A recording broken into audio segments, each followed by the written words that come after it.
Buenos días a todos, queridos hermanos. Seguimos por el capítulo 9 de Hechos de los Apóstoles. Sabéis que estamos estudiando el libro de seguido, el libro de Hechos, y hoy vamos a terminar ya el capítulo 9. Llevamos aproximadamente un tercio del libro y ya 32 estudios con el de hoy. Y en la anterior ocasión vimos que Saulo de Tarso, el apóstol Pablo, pasa de ser el perseguidor de la iglesia a ser el predicador de la iglesia. Aquel que asolaba, ahora proclama. Y dentro de un tiempo escribirá sus cartas a las iglesias. Y voy a hacer, antes de continuar, un breve paréntesis, porque no le he dicho nada a Juanvi en privado estas 2 semanas, porque esperaba decírselo hoy en público. Y es que si tuviéramos que elegir la carta más difícil de entender y más difícil de estudiar y más difícil de explicar del apóstol Pablo, la que más temas toca, la que más profundos, sin duda diríamos que es la carta de los Romanos. Si tuviéramos que elegir el libro más difícil de entender y estudiar de todo el Nuevo Testamento, sigue siendo Romanos. Y si tuviéramos que elegir el libro más difícil de entender y de estudiar y de explicar de toda la Biblia, sin duda, sigue siendo Romanos. Y hemos tenido la bendición que Juanvi nos lo ha explicado durante 63 domingos. Y para mí ha sido algo espectacular, ha sido algo precioso poder entender, poder explicar así de bien a la iglesia un libro tan sumamente difícil y complicado como es Romanos. Un libro que exige tener una precisión doctrinal tremenda, porque Romanos te obliga a ordenar la teología entera: pecado, ley, justificación, fe, unión con Cristo, Israel, elección, ética, conciencia, estado, vida en espíritu, escatología y doxología. Romanos no solo expone las doctrinas, no solo expone todas las doctrinas, sino que las conecta entre sí de forma muy rigurosa. No puedes entender bien Romanos 3 sin antes haber entendido Romanos 1 y 2. No puedes entender Romanos 8 sin antes haber entendido Romanos 5, 6 y 7. Y así sucesivamente. Martín Lutero recomendaba estudiar Romanos a diario. Pues decía Lutero que es el corazón bíblico de la justificación por la fe. Y este libro, Romanos, encendió un fuego en su corazón y dio origen a la Reforma Protestante. Un día, un tal John Wesley, que seguro que os suena, estaba sentado en una pequeña capilla de Londres cuando escuchó el preludio a la Epístola de los Romanos de Martín Lutero. Lo conmovió profundamente y dijo Wesley años después que su corazón se había sentido especialmente alentado al escuchar la exposición sobre las verdades de la Epístola a los Romanos. Y por medio de él, por medio de esta carta, de este libro de Romanos, vino el avivamiento evangélico en Inglaterra. Juan Calvino decía también que Romanos es la clave, que Romanos es la llave para comprender toda la Biblia. Decía que si alguien entiende Romanos, tiene una puerta abierta para entender los tesoros más profundos de toda la Escritura. Así que doy muchas gracias a Juanvi, aquí en público, por haberse atrevido a entender, a explicar así de bien el libro más difícil de toda la Biblia. Espero que el siguiente que cojas no sea uno tan complicado como podría ser Apocalipsis, Hebreos o algún otro, que también son de los más difíciles. Bueno, una vez hecho este paréntesis, volvemos a Hechos 9 y veíamos allí a un Saulo convertido y un Saulo bautizado. Un Saulo que lo primero que hacía era buscar a los demás creyentes, pero no se fiaban de él, ni en Damasco ni en Jerusalén. Le tenían miedo, no se fiaban que su conversión hubiera sido auténtica, no creían que el perseguidor fuera el predicador, no se creían que fuera un verdadero discípulo, pensaban que estaba haciendo alguna estrategia para luego querer cogerlo. Y allí donde iba Pablo lo agitaba todo como el que agita un avispero lleno de avispas. Y no sabían los creyentes, si me permití la expresión, no sabían los creyentes si era mejor o peor tener a Pablo de perseguidor que de predicador, porque todo lo agitaba. Y el caso es que la reacción tanto en Damasco como en Jerusalén es la misma: lo quieren matar. Y los creyentes lo ayudan. Veíamos que en primer lugar lo ayudan en Damasco, bajándolo con unas cuerdas dentro de una cesta por una ventana pegada al muro de la ciudad. Y por ahí puede escapar de la ciudad. Y la segunda ocasión, en Jerusalén, los creyentes lo acompañan hasta Cesarea, hasta el puerto, y lo embarcan rumbo a Tarso, su ciudad natal. Vimos también el gran amor de Bernabé, que parece ser que era el único que se creía que la conversión de Saulo era genuina, y Bernabé lo presenta a los apóstoles, en este caso Pedro, y también lo presenta a Santiago, el hermano de Jesús, y pasa con Pedro 15 días. No solamente con Pedro, sino que estuvo en todas las sinagogas de Jerusalén predicando el Evangelio, hasta que, como hemos dicho, lo querían matar y tiene que irse a Tarso. Y está allí unos años, hasta que precisamente, de nuevo, es Bernabé el que va a buscarle. Y terminábamos con el versículo 31 del capítulo 9, que decía: entonces las iglesias tenían paz en toda Judea, Galilea y Samaria, y eran edificadas, andando en el temor del Señor, y se acrecentaban fortalecidas por el Espíritu Santo.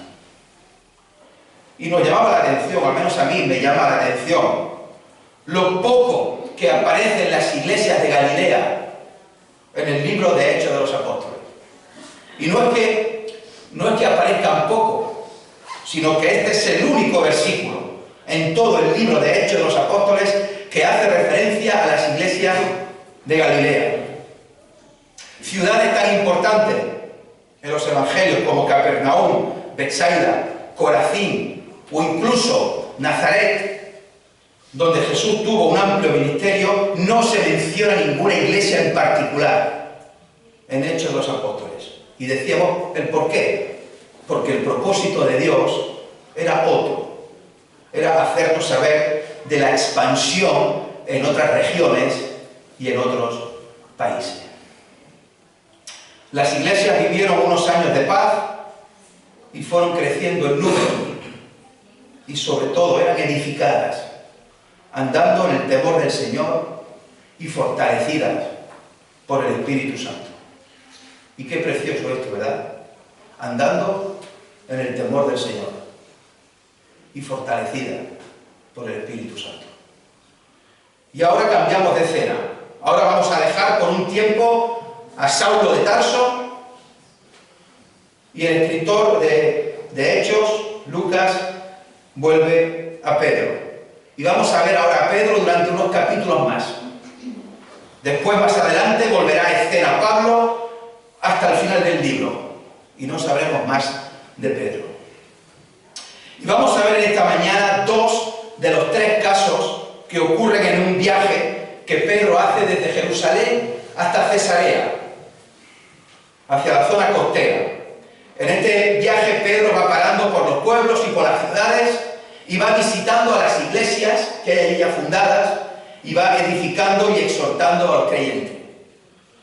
No se sabe mucho de los viajes misioneros de Pedro. Conocemos más los de Pablo. De nuevo, Dios nos ha querido que sepamos mucho más. Y tres casos, como digo, si bien el tercero lo veremos en domingos posteriores. La primera escena tiene que ver con Eneas, la segunda con Dorcas y el tercero, que veremos más adelante si Dios quiere, Cornelio el centurión. Así pues, comenzamos con la historia de Eneas. Y os invito a la lectura de Hechos de los Apóstoles, capítulo 9, versículos 32 al 35. Hechos 9, 32. Aconteció que Pedro, visitando a todos, vino también a los santos que habitaban en Lida, y halló allí a uno que se llamaba Eneas, que hacía 8 años que estaba en cama, pues era paralítico. Y le dijo Pedro: Eneas, Jesucristo te sana, levántate y haz tu cama. Y enseguida se levantó. Y le vieron todos los que habitaban en Lida y en Sarón, los cuales se convirtieron al Señor. Comienza el texto diciendo que Pedro va visitando a todos y que vino también a los santos que habitaban en Lida. Lida era una ciudad importante, a unos 50 kilómetros de Jerusalén aproximadamente. Es como de aquí a Jaén, más o menos. Andando se puede hacer, o se podía hacer, en unas 11 horas de camino, más o menos. Esta ciudad Lida, hoy en día se llama Lod. Yo hace unos años estuvimos allí, nosotros. No porque sea una ciudad que tenga nada que ver, sino que es la ciudad donde está el aeropuerto internacional de Israel, el aeropuerto Ben Gurión, a 15 kilómetros de Tel Aviv, y es allí donde cogimos donde aterrizamos desde Madrid, y donde luego salimos de nuevo, en esta ciudad, en Lida, que ahora se llama Lod, y es donde está el aeropuerto de Tel Aviv. El caso es que Pedro dice que visitaba a todos. Uno de los ministerios del apóstol Pedro era viajar y visitar a los hermanos de las distintas iglesias. Y como decíamos antes, sabemos muy poco de estos viajes misioneros. Él no cuenta nada de sus viajes en sus cartas, absolutamente nada. Lo que sabemos aparece en Hechos. Y luego al final del todo os diré un detalle. Y en ese Pedro, visitando a todos, el autor de Hechos, Lucas, nos detalla lo que sucede en Lida, lo que sucede después en Jope y lo que sucede finalmente en Cesarea, en casa de Cornelio, el centurión. ¿Quién había fundado estas iglesias? ¿Quién había predicado el Evangelio allí previamente? Acordaros que fue Felipe. Felipe el evangelista. Ya lo vimos en el capítulo 8, el cual después de bautizar al etíope, al eunuco, dice allí en Hechos 8:40, pero Felipe se encontró en Azoto y pasando anunciaba el Evangelio en todas las ciudades hasta que llegó a Cesarea. Y todas las ciudades, incluye Jope y Lida, pues estaban cerca de Cesarea. Toda esta zona se encargó Felipe el evangelista, y ahora Pedro, algunos años después, las va visitando y las va edificando a las iglesias, a los creyentes. Y de nuevo Lucas vuelve a referirse a los cristianos como los santos. También lo vimos anteriormente, esto de los santos. Una expresión que aparece poco en Hechos de los Apóstoles, porque más adelante se llamarán a los creyentes cristianos, ya allá en Antioquía, en el capítulo 11. Pero se les llamaba los del camino, discípulos, santos, cristianos. Y allí Pedro, leemos que se encuentra a uno que se llamaba Eneas, a un tal Eneas, que llevaba 8 años postrado en cama, paralítico. No sabemos si Eneas era uno de los santos o no. No sabemos si Eneas era un creyente o no. No lo podemos afirmar a ciencia cierta. El texto dice que halló allí a uno. El caso es que luego llama a Dorcas una discípula, lo cual se nos hace suponer con bastante certeza que Eneas no era creyente, pero no lo podemos asegurar.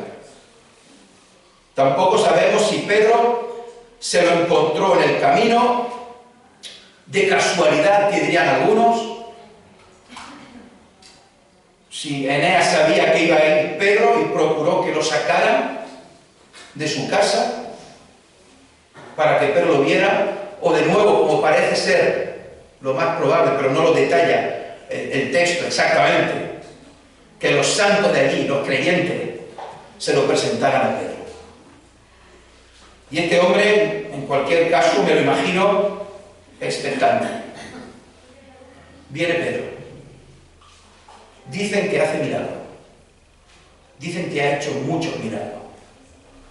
Dicen que incluso en Jerusalén, años atrás, la gente sacaba a los enfermos a las calles y que incluso cuando les daba la sombra de este hombre eran sanados. Y no hablemos ya de Jesús, en cuyo nombre hace los milagros. ¿Me podrá sanar a mí? ¿Me querrá sanar a mí? Me imagino a Eneas contando los días que faltaban para que llegara Pedro. Me imagino a Eneas la cara que pondría cuando viera aparecer a Pedro. Cuando lo vio venir, cuando lo vio acercarse, cuando lo vio saludar a los hermanos. Cuando se le acerca a él. Cuando le saluda y cuando le habla. 8 años en una cama, paralítico, sin los cuidados y la atención que hay hoy día. Pedro es directo, versículo 34, proclama a Jesucristo: Eneas, Jesucristo te sana, levántate y haz tu cama.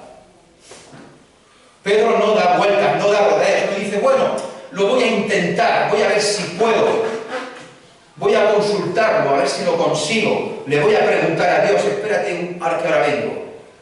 No, directamente es Jesucristo el que te sana. Eneas, Jesucristo te sana. No soy yo, no es Pedro el protagonista, no es Pedro el que sana, es Jesucristo. La autoridad total y absoluta la tiene Jesús, el poder lo tiene Jesús. Pedro en ningún momento busca la fama, no busca el protagonismo, busca exaltar a Cristo, proclamar a Cristo. Y lo hace de forma directa. Y yo te pregunto en esta mañana también de forma directa, ¿qué buscas tú, querido hermano o querido amigo que nos visitas en esta mañana? ¿Qué buscas? ¿Buscas algo? ¿Quieres algo? ¿O vienes a exaltar a Cristo? ¿Cuál es tu principal motivación en esta mañana? ¿Cuál es tu principal motivación en el día a día? El mismo Pedro diría luego en su carta, en 1 de Pedro 4:11, si alguno habla, hable conforme a las palabras de Dios. Si alguno ministra, ministre conforme al poder que Dios da. ¿Para qué? Para que en todo sea Dios glorificado. Por Jesucristo, a quien pertenecen la gloria y el imperio por los siglos de los siglos. Amén. Y aquel que llevaba 8 años postrado en la cama, se levanta al instante, enseguida, al momento, inmediatamente, sin rehabilitación ni recuperación, ni fisioterapia. Lo que le hubiera pasado, lo que le hubiera provocado estar paralítico, ya fuera un accidente, ya fuera la médula, un ictus fuerte, una parálisis cerebral, una neuropatía, una poliomielitis, lo que fuera que le hubiera provocado estar paralítico, fue sanado al instante, al momento, inmediatamente, en cuestión de décimas de segundo. Y no solo es sanado de la enfermedad, sino que también es sanado de las secuelas de estar 8 años postrado en cama sin poder moverse. Los músculos vuelven a coger fuerza, estabilidad, las articulaciones calcificadas, los tendones acortados de forma permanente y irreversible, volvieron a su lugar correspondiente al momento.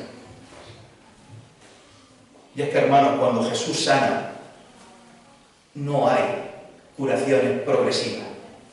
La sanación es al instante, al momento, inmediatamente. Y Eneas de nuevo tiene vida. Eneas de nuevo puede andar, de nuevo puede trabajar. Jesús le devuelve la sanidad física y le devuelve la dignidad como persona. Jesús seguía sanando a pesar de no estar ya físicamente en la tierra. El impacto fue inmediato. Mirad el versículo 35.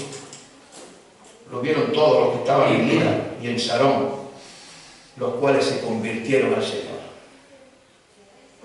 Muchos en Lida y en la región, en la planicie de Sarón, se convirtieron al Señor.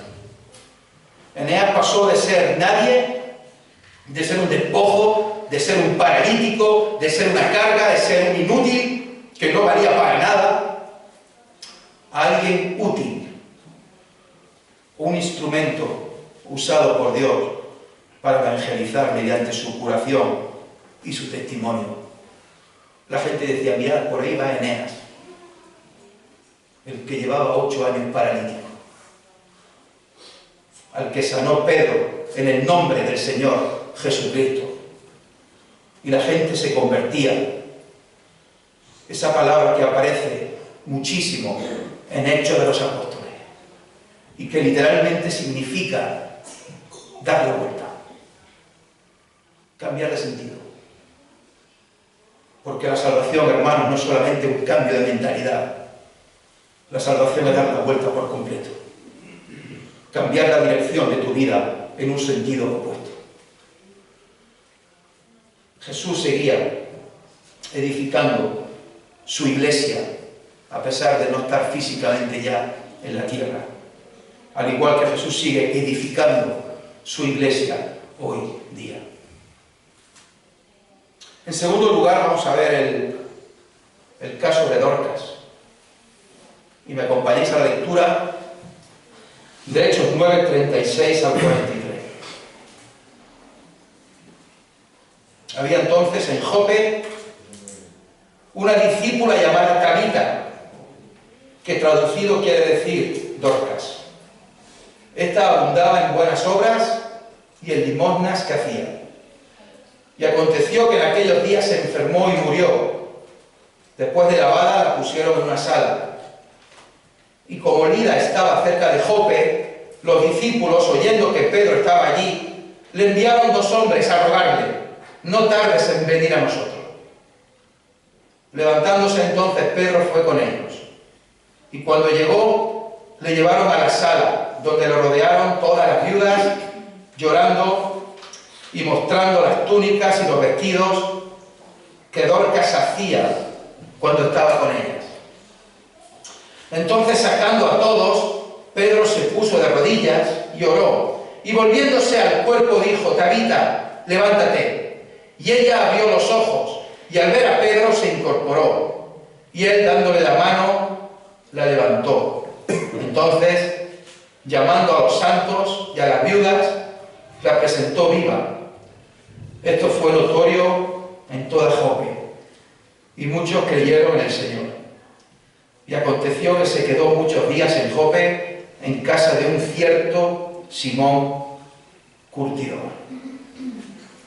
Ahora pasamos de Lida a Jope, la actual Haifa, una ciudad marítima aproximadamente a 16 kilómetros de Lida, más o menos como desde aquí a Baños de la Encina.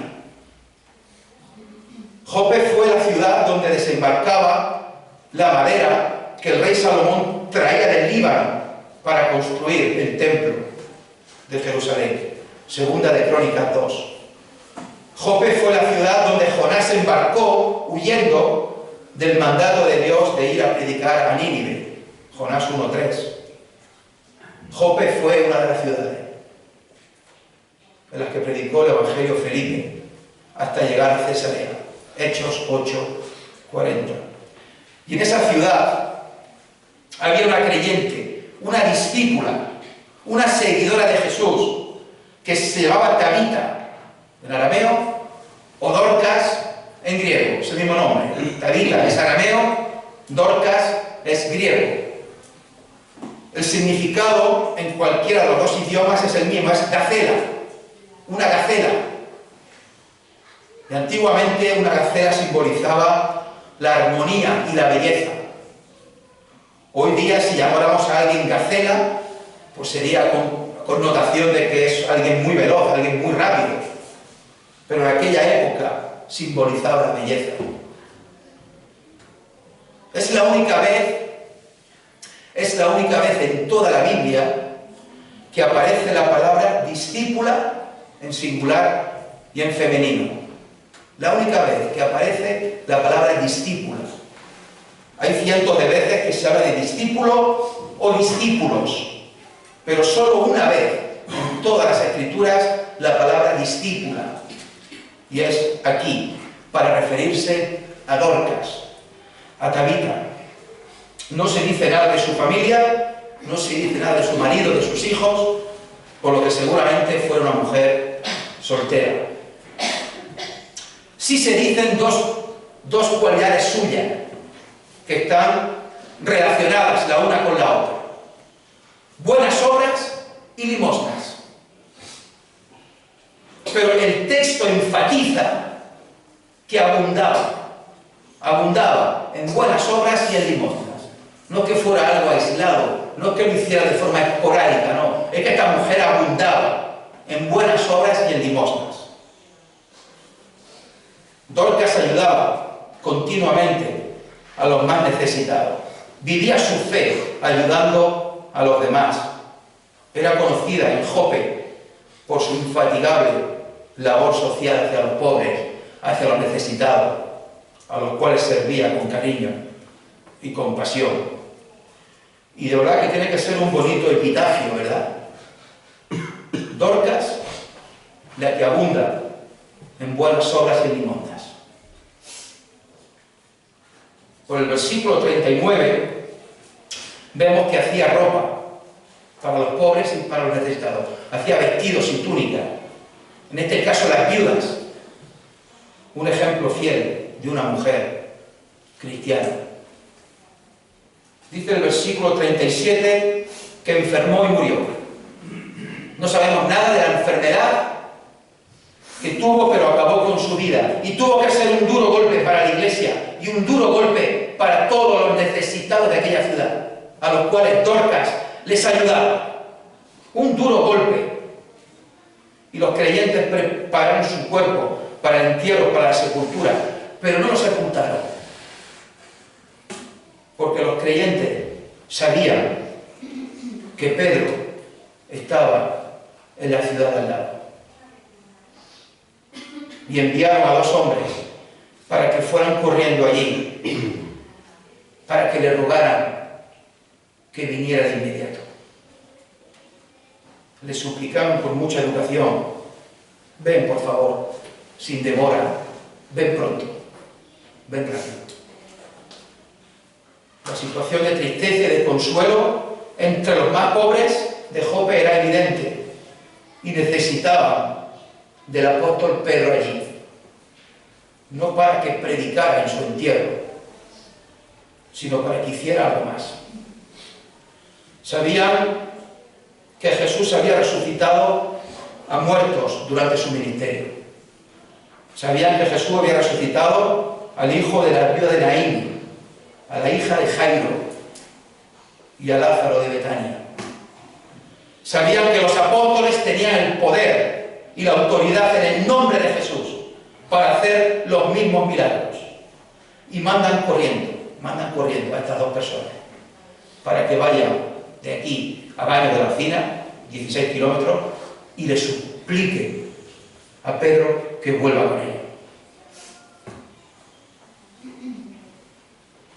Y todo eso podéis imaginar andando, no en los cochazos que tenemos ahora.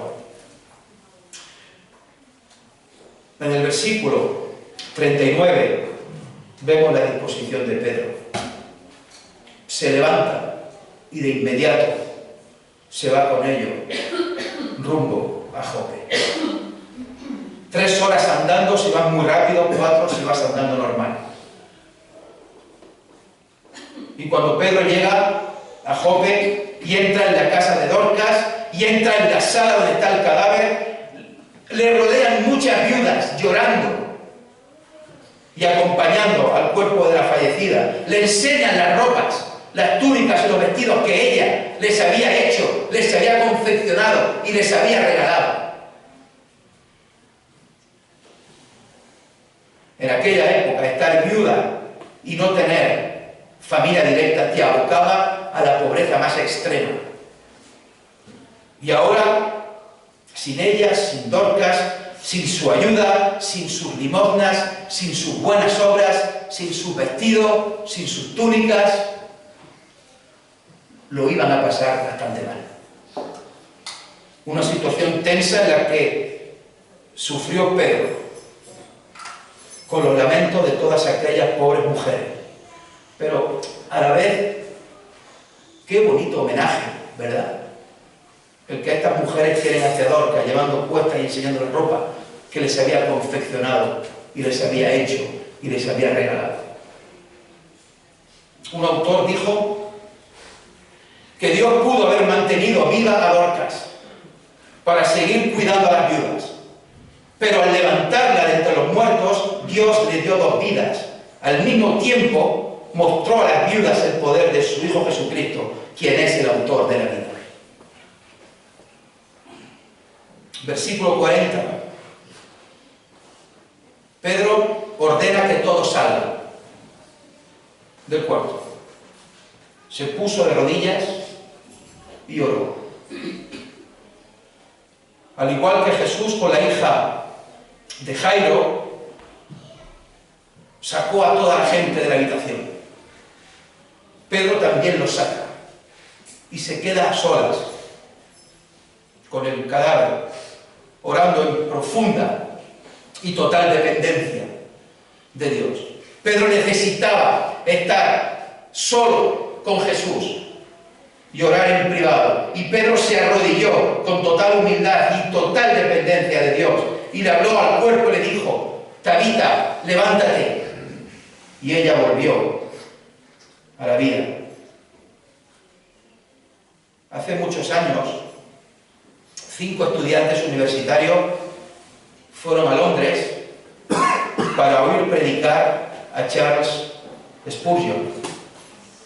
Llegaron muy temprano a la iglesia y aún estaba cerrada. Mientras esperaban, un hombre llegó y les preguntó: ¿queréis ver al equipo de la calefacción de la iglesia? Le dijeron: ¿cómo? Que si queréis ver, si queréis entrar y ver el equipo de la calefacción de la iglesia. Dijeron: vale, bien. Dudaron un poco, pero no sabiendo qué decir, y al final le dijeron que sí, le acompañaron. Entraron al interior del edificio, de la iglesia, del local, por un largo tramo de escaleras.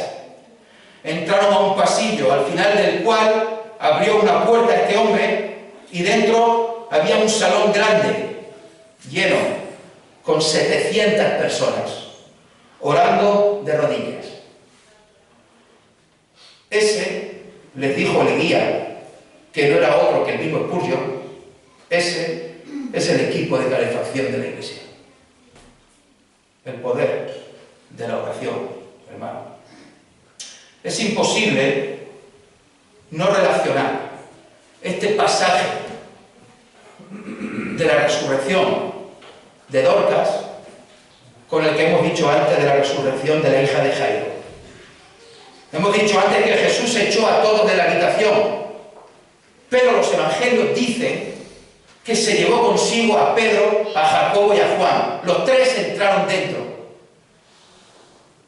Pedro estuvo allí y vio cómo Jesús resucitó a aquella niña. Y Jesús dijo en arameo: Talita cumi, que significa: niña, levántate. Y Pedro dijo en arameo: Tabita cumi, que significa: Tabita, levántate. Una sola letra de diferencia. la asombrosa similitud fonética entre lo que dijo Jesús y lo que dijo Pedro.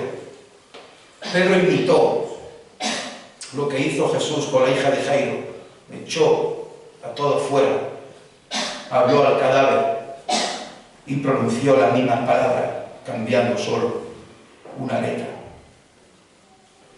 Tabita, Dorcas, abrió los ojos, vio a Pedro y se sentó en la cama. Volvió a la vida. La muerte no tiene ninguna autoridad ante el autor de la vida, que es Jesucristo. Jesús ordenó por medio de Pedro que Dorcas resucitara. Y no solamente eso, sino que no tuviera la enfermedad que tenía antes. Dorcas fue totalmente restaurada. Lucas no refiere ninguna palabra suya. No sabemos lo que habló Dorcas con Pedro allí, sentada en la cama. No ha pasado Dorcas a la historia por lo que dijo, sino que ha pasado a la historia por lo que hizo y por lo que otros decían de ella. Dios no ha querido revelarnos ninguna palabra de esta gran mujer. Versículo 41. Pedro le dio la mano, la ayudó a levantarse y llamando a los santos y a la viuda, la presentó viva. Qué alegría debió suponer aquello para todos, especialmente para los necesitados y para los pobres que ella ayudaba. Termina el pasaje diciendo que esto fue notorio en toda Jope. Y de nuevo, muchos creyeron en el Señor.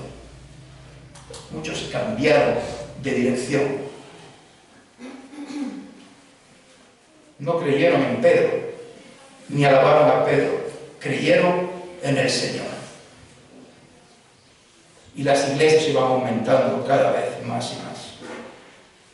Del versículo 43 y de Simón el curtidor hablaremos el próximo día, si Dios quiere. Ya para terminar, hemos visto esta mañana el viaje misionero de Pedro, pasando desde Jerusalén y terminando, como veremos el próximo domingo, en Cesarea. En total son unos 130 kilómetros de distancia. Comenzamos leyendo el versículo 32. Pedro, visitando a todos, vino también a los santos que habitaban en Lida. Y curiosamente, hermanos, el apóstol Pablo, que no Pedro, Pablo, nos da un precioso detalle que es muy interesante sobre estos viajes. Y un detalle que quiero dejar con vosotros como conclusión final. Si me queréis acompañar en 1 Corintios 9, 1 al 7. 1 Corintios 9, del 1 al 7.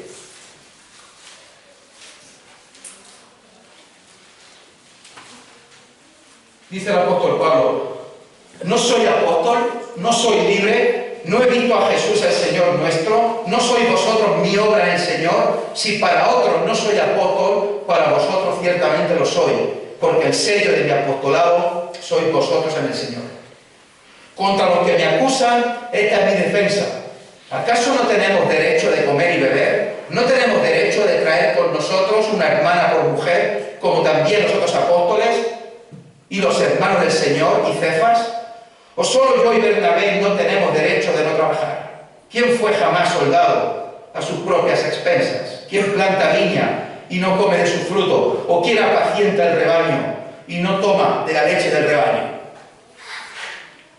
Hay más de un detalle, pero quiero dejar solamente uno. Versículo 5. No tenemos derecho de traer con nosotros una hermana por mujer, como también lo hacen los otros apóstoles y los hermanos del Señor y Pedro.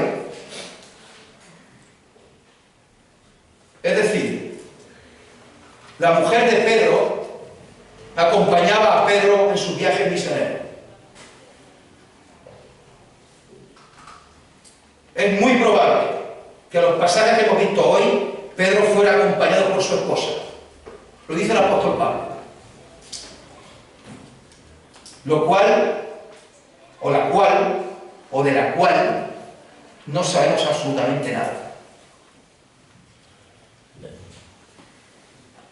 Curiosamente, sabemos más de la suegra de Pedro que de la mujer de Pedro. No sabemos ni siquiera el nombre de la mujer de Pedro, pero sí sabemos que iba con él en los viajes misioneros, que le acompañaba en el ministerio y que seguro era una fiel cristiana que ayudaba y servía a Dios. Dios no ha querido que sepamos nada de ella, al igual que Dios no ha querido que sepamos nada de aquellos hermanos que bajaron a Pablo en una cesta, jugándose la vida, al igual que tampoco sabemos nada de aquellos que llevaron a Saulo hasta Cesarea. Dios no ha querido que sepamos ninguna palabra de Dorcas. Porque, hermanos, lo importante no es el nombre de la mujer de Pedro, ni es lo importante lo que Dorcas pudiera decir. Lo importante es lo que hicieron y el legado que dejaron. Lo importante no es la recompensa aquí en la tierra, sino que lo importante es la vida eterna. Y esa es la mayor recompensa, de estar con Jesús toda la eternidad. Uno de los padres de la Iglesia, Clemente de Alejandría, en uno de sus escritos, esto no es inspirado, esto es un comentario que hace Clemente, un padre de la Iglesia, repito, en el año 200 escribe que Pedro y su mujer tuvieron hijos. Y dice Clemente de Alejandría que la mujer de Pedro fue arrestada y condenada a muerte en Roma en el año 67, a causa de su fe. A Pedro lo ejecutaron pocos días después o algunas semanas después. Clemente, repito, no aparece esto en la Biblia, lo escribió en el año 200, es decir, aproximadamente unos 130 años después de lo que sucedió, 130 años después de la muerte de Pedro, escribe que Pedro presenció la ejecución de su mujer. Fue una ejecución rápida, no la que luego tendría él, que sabéis que fue crucificado boca abajo. Y sus últimas palabras hacia su mujer fueron de ánimo y de alegría por su valentía, palabras para reconfortarla justo antes de que le quitaran la vida. Dice Clemente que Pedro llamó por su nombre a su esposa, que no sabemos cuál es, y le gritó: acuérdate del Señor, acuérdate del Señor. Poco tiempo después, como digo, ya después, Pedro fue crucificado boca abajo. Hermanos, puede resultar incómodo a algunos, pero la Biblia dice, el apóstol Pablo acaba de decir que la mujer de Pedro lo acompañaba en su ministerio, al igual que las otras mujeres a los otros apóstoles. Los grandes hombres de Dios siempre han tenido tiempo para ayudar y para ministrar a personas en concreto. Predicar el Evangelio, que es importantísimo, no nos exime de ayudar a los demás. No nos exime de la obra social. Lo hemos visto hoy en el caso de Pedro, que estando tranquilamente en Lida y estando predicando el Evangelio allí, y mucha gente convirtiéndose tras lo que había sucedido con Eneas, lo llaman dos creyentes de Jope para que vaya corriendo con ellos, a ver si puede hacer algo por una hermana que ha fallecido. Y Pedro se levanta inmediatamente y va 16 kilómetros con ellos andando, corriendo. Lo vimos en el caso de aquellos 7 encargados de ministrar a la viuda. Lo veremos más adelante en la vida de Pablo. Pero sobre todo, queridos hermanos, conocemos el caso del Señor Jesucristo, el cual, a pesar de que iban multitudes con él, siempre atendía a todos. con un cariño, una compasión y una misericordia que jamás nadie en la historia ha podido tener ni nadie tendrá. La idea de que los grandes hombres de Dios solo se encargan de predicar a multitudes va en contra de la Biblia. Va en contra de lo que hacía el propio Jesús, en contra de lo que hacía el propio Pedro. Pedro, el líder de la iglesia de Jerusalén, el cual predicó a miles de personas en la explanada del templo y que dio discursos a miles de personas. Pedro no se quedaba en su despacho, no se quedaba en su oficina, sino que cogía a su mujer y se iba de viaje misionero andando, no en ave, ni en coche, ni en avión, andando por aquellos sitios, por aquellos lugares. Visitaba las iglesias, visitaba a los santos, reconfortaba a los creyentes, los exhortaba, los animaba, les predicaba el evangelio, les enseñaba, los atendía personalmente a los que lo necesitaban, como hemos visto hoy con Eneas, uno que llevaba 8 años paralítico y que seguramente no era ni creyente. Y lo hemos visto con Dorcas, una mujer que abundaba en buenas obras y en limosnas. Y lo veremos en la próxima ocasión, si Dios lo permite, con Cornelio el centurión, en Hechos de los Apóstoles capítulo 10. Que a Él sea la gloria. Amén. Señor y Padre, te damos gracias por este día y agradecemos tu amor y tu misericordia, agradecemos tu palabra, agradecemos, Señor, la maravilla que es tu palabra, lo maravillosa, lo preciosa que es tu palabra. Y agradecemos el poder meditar en ella, el poder estudiarla, el poder aplicarla también en nuestra vida. Y estamos, Señor, muy agradecidos de la preciosa obra del Señor Jesucristo en nuestra vida. Agradecemos, Señor, que el Señor Jesucristo diera su vida por nosotros, que viniera aquí a la tierra, siendo el creador y el sustentador de todo cuanto hay, que se hiciese hombre, que se hiciese siervo y que muriera en la cruz derramando su sangre en nuestro favor. Y agradecemos, Señor, el ejemplo de fieles cristianos que nos han precedido. Y aquí estamos leyendo, Señor, el precioso ejemplo del apóstol Pedro, que a pesar de ser el apóstol con mayúsculas, de ser el responsable de la iglesia de Jerusalén, pues él va recorriendo todas las ciudades de alrededor y va exhortando y edificando y predicando el evangelio, va animando a los creyentes y va atendiendo las necesidades de los hermanos.